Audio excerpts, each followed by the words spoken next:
this video, we are going to go through Introduction to InDesign, where we are going to create a new document, play with several shapes, and with some text tools.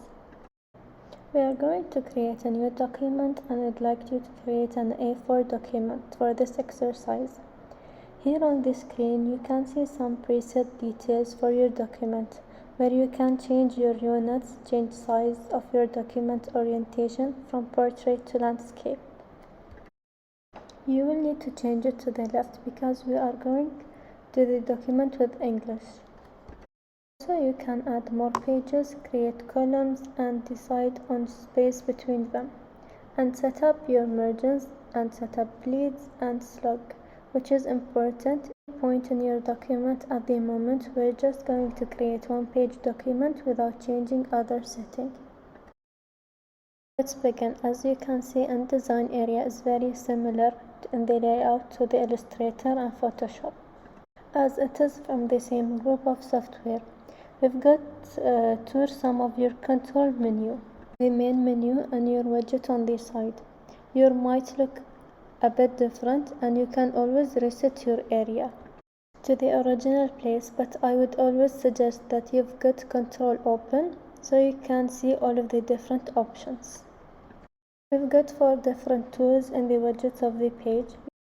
You can see that at the moment I have only one page. On the bottom I can add, also I can delete those pages. As we have in Illustrator, we first create a square from the Shapes tool. If you would like to create a perfect shape, click on the shape and then with Shift and drag down. We are going to change the colors from the tools. Click on the color that you would like to add, and in InDesign there is a difference with using the color palette, so it might take time to get used to it.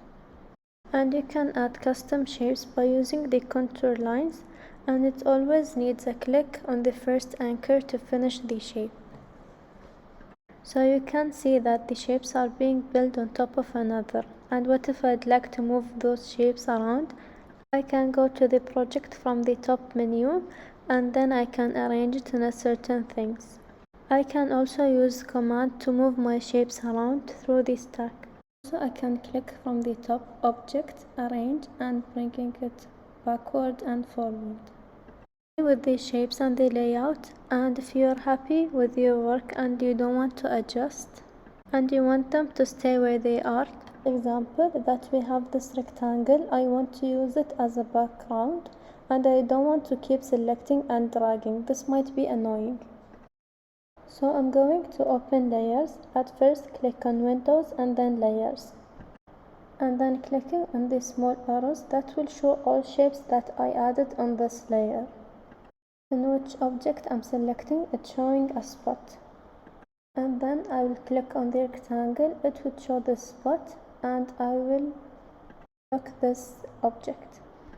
Now the object is locked, it wouldn't move anywhere, and I can play with the 2 shapes in front and place them wherever I like. And if I remove the lock, I can again play with the shape and move it. Now moving to show some text options. So at first I'll open a document that contains text, and I'll copy this text. You can't just add it straight away on the document. You need to show where's the space that you want to write on. We are going to create a text box, and then we are going to paste what we copied. In the top bar, we can deal with 2 things, the text and the paragraph.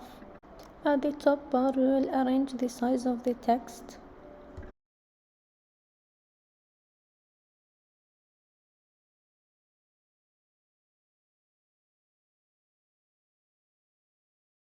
Text at first it will be set up as Arabic, and we will change it to English.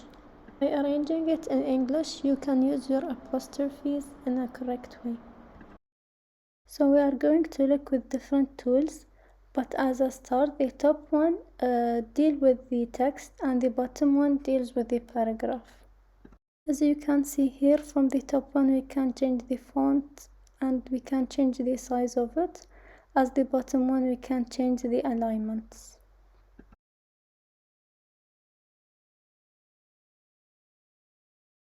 Starting with the paragraph, so those options are connected to things that you will find in Word document. I plan to give a different alignment and I would create an indent. So I would start with the first one. By using those options, you can see the spacing between the words and the lines. Now we will be moving and we will choose different types of font on the paragraph. You can try from the font that you already have, or you can download from Adobe.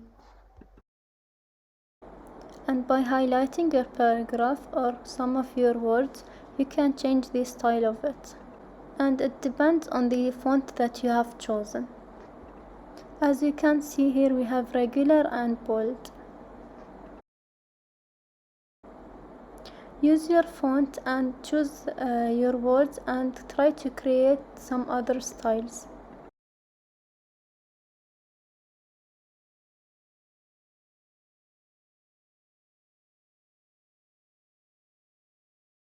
We can also choose one word and change the size of it.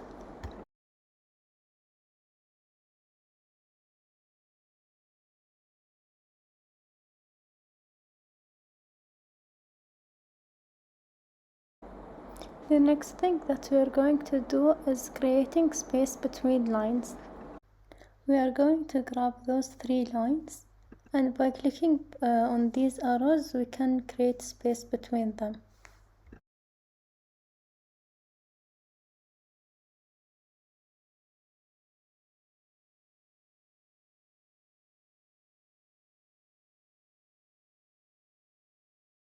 And then I will highlight one word and change it all to capital caps.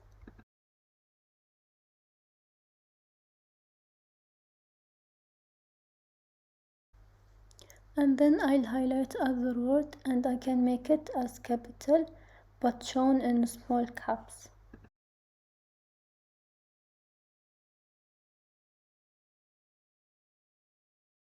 Choose 2 letters from the word and I can change the size of the letters. Also the placing of them, it depends on the thing that you would like to present. Also I can underline the words or cross the words out.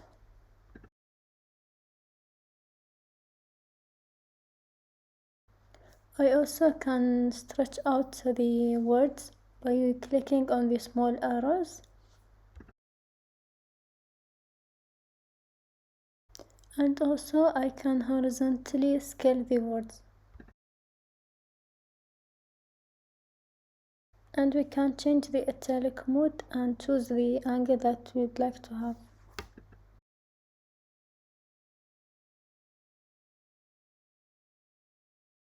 We can also change the placing of the letters, maybe making them up or changing the position down.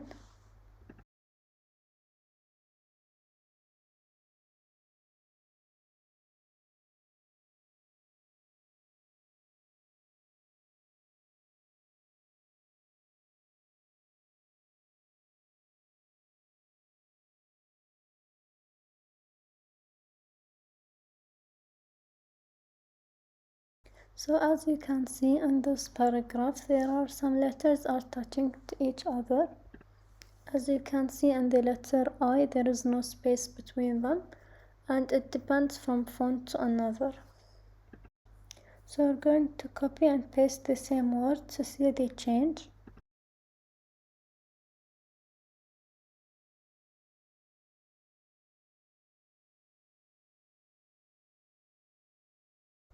I'll highlight only the one word and start adding the space.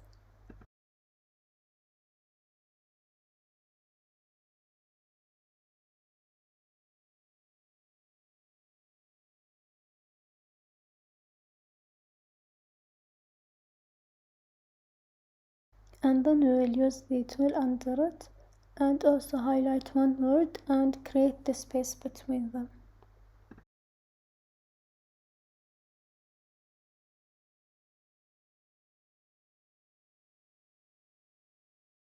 As you can see, you can increase or decrease the space between the letters. It depends also on the font. Spend about 7 minutes and try to explore these tools.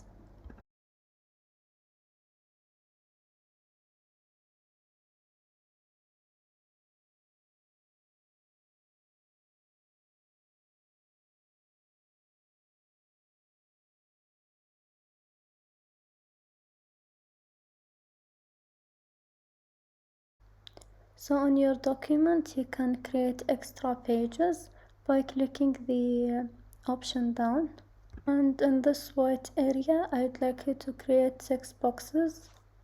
And in these 6 boxes, I'd like you to add the text that you already used in the first exercise.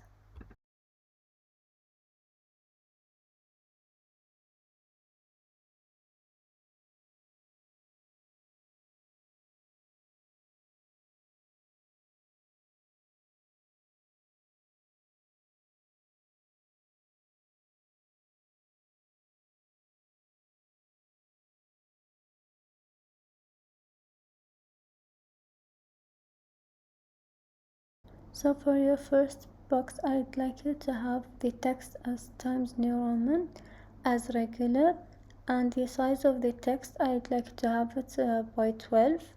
And for the leading, I'd like you to keep it as auto.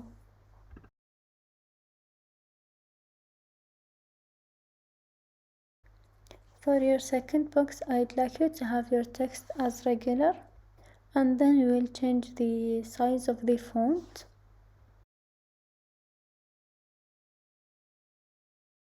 And we'll make it all in capital letters.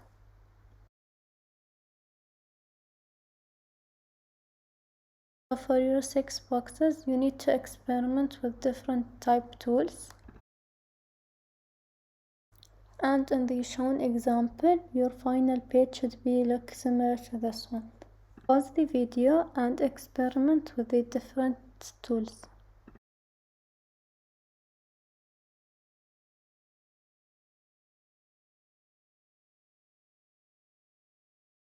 Moving to the final exercise, I'd like you to add 2 pages and make sure they are facing each other. Add some textbooks and extra shapes. And as you can see here, we have copied some sentences, and no, it doesn't matter the type of sentences that you have. In this exercise, we will try to create some balance with colors. So we are going to change the color of the background. And as you can see, it doesn't look involving as before because the purple is not working with the group.